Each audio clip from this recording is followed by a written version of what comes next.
সরকারি মাহতাবুদ্দিন ডিগ্রি কলেজে রকেট অ্যাপসের মাধ্যমে পেমেন্টের ক্ষেত্রে প্রথমে রকেট অ্যাপসটি পাসওয়ার্ড দিয়ে ওপেন করতে হবে। তারপর বিল পে অপশন থেকে বিলার আইডি নির্বাচন করতে হবে। বিলার আইডি যদি জানা না থাকে সেক্ষেত্রে কলেজের নাম মাহতাবুদ্দিন ডিগ্রি কলেজ লিখলেই চলে আসবে।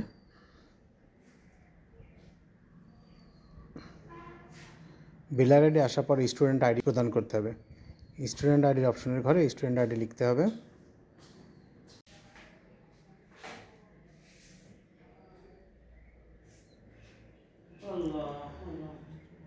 স্টুডেন্টে দেওয়ার পর ইনফরমেশনে নাম এবং টাকার অ্যামাউন্ট দেখাবে।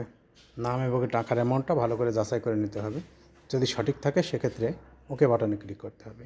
ওকে বাটনে ক্লিক করার পর এখানে পিন নাম্বার দিতে হবে।